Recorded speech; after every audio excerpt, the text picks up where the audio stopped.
Bienvenue à cette exploration un peu approfondie des concepts clés de la cybersécurité, basée sur vos sources. L'idée, c'est de cartographier un peu ce paysage complexe. On va parler outils, stratégies d'attaque, défense. Bon, pour commencer, euh, la base. Comment on fait pour comprendre un réseau qu'on ne connaît pas? C'est exactement ça, c'est le point de départ, la reconnaissance. Avant de faire quoi que ce soit, attaquer ou défendre, il faut connaître le terrain. Et là, il y a un outil qui revient tout le temps, c'est Nmap. Ah, une Nmap. On le voit souvent comme un simple scanner de port TCP1. Mais d'après les sources, ça va plus loin que ça, non? On parle de requêtes LDAP, d'identifier des partages NFS sur le port 2049. Qu'est-ce que ça nous dit concrètement? Exactement. Trouver un port NFS ouvert, ça peut vouloir dire un accès potentiel à des fichiers, parfois des fichiers sensibles. Identifier un serveur LDAP, ça peut ouvrir la porte à, disons, l'énumération des utilisateurs du réseau. C'est vraiment la première étape pour voir la surface d'attaque. D'accord. Et ça nous amène directement à deux concepts clés, la gestion des actifs, donc savoir exactement ce qu'on a, quels serveurs, quelles applications on doit protéger, et puis la validation de la sécurité de la configuration. En gros, vérifier que les paramètres par défaut, qui sont souvent publics et donc dangereux, ont bien été changés. Oui, les fameux admin-admin. Voilà, exactement. Imaginez trouver une interface web avec les identifiants par défaut. C'est le genre de choses qu'une bonne reconnaissance peut révéler. C'est pour ça que c'est crucial. Bon, ok. Une fois qu'on a cette carte, les sources lisent pas mal de menaces. Il y a les classiques, on va dire. L'attaque par force brute, essayer plein de mots de passe avec des word lists. Le phishing aussi, l'ingénierie sociale pour récupérer des identifiants, donc un vol d'identifiants. Mais il y a des choses plus techniques, j'ai vu. Ah oui, tout à fait. Le buffer overflow, par exemple, le dépassement de tampons.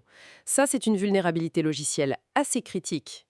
Si un attaquant arrive à écrire plus de données que prévu dans un espace mémoire, il peut potentiellement écraser les informations importantes. Et même exécuter du code.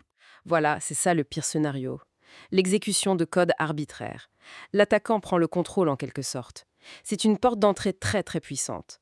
Et puis bien sûr, les chevaux de Troie, les trojans, ces malwares qui se cachent dans des logiciels qui ont l'air légitimes. Mais il y a un terme qui m'a interpellé dans les sources. C'est le malware fileless, sans fichier. Qu'est-ce qu'il a de spécial celui-là? Sa particularité, comme son nom l'indique, c'est qu'il n'écrit pas de fichiers sur le disque dur. Pas comme un virus classique, quoi. Il s'exécute directement dans la mémoire vive, la RAM de l'ordinateur. Ah oui, d'accord. Et du coup, ça le rend beaucoup plus furtif. Les antivirus traditionnels qui scannent les fichiers, ils peuvent passer à côté. Il faut des techniques plus avancées pour le choper, comme l'analyse du comportement ou l'analyse de la mémoire elle-même. C'est fascinant et assez inquiétant. Les sources insistent aussi sur les attaques qui visent à saturer un service, les DOS, déni de service. Il y a même un outil, OIC, qui est mentionné. Comment on arrive à des attaques si massives, les DDoS, qui paralysent tout? Alors souvent, c'est par des techniques qu'on appelle d'amplification et de réflexion. L'idée, c'est que l'attaquant, il envoie des petites requêtes à des serveurs intermédiaires, des serveurs tiers, qui sont parfois mal configurés, des serveurs DNS ou NTP sur le port 123 par exemple. Et il usurpe l'adresse de la victime. Exactement, il met l'adresse IP de la cible comme adresse source. Du coup, ces serveurs intermédiaires, ils répondent, mais ils envoient des réponses beaucoup plus grosses vers la victime.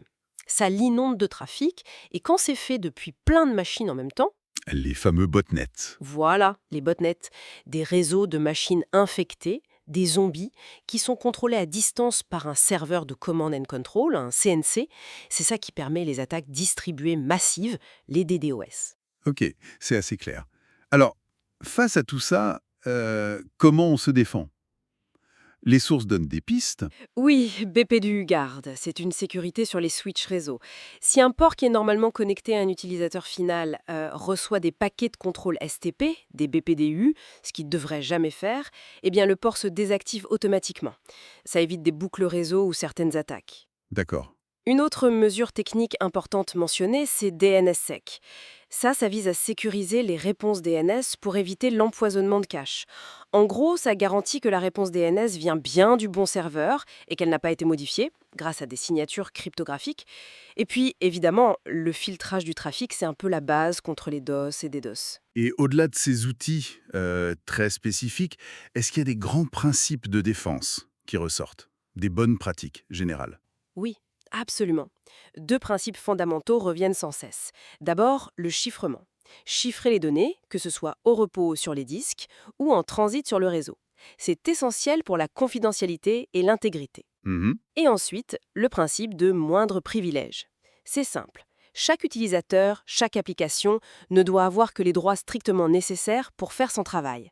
Ni plus, ni moins. C'est crucial pour limiter les dégâts si un compte est compromis ou même en cas de menace interne. Ce qui suppose qu'on sache ce qui se passe sur le système.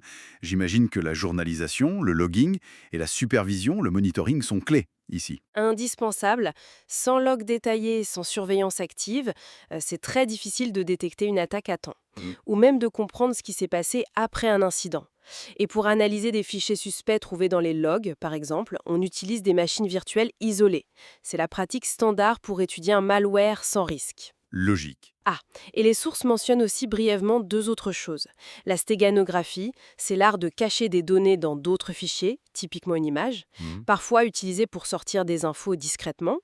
Et une petite astuce technique sous Unix, la commande unset HIST-FIL.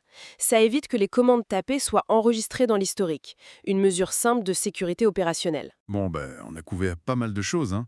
De la reconnaissance avec Nmap, les attaques comme le phishing ou le très discret malware fileless, jusqu'aux défenses comme DNSSEC ou les grands principes comme le moindre privilège.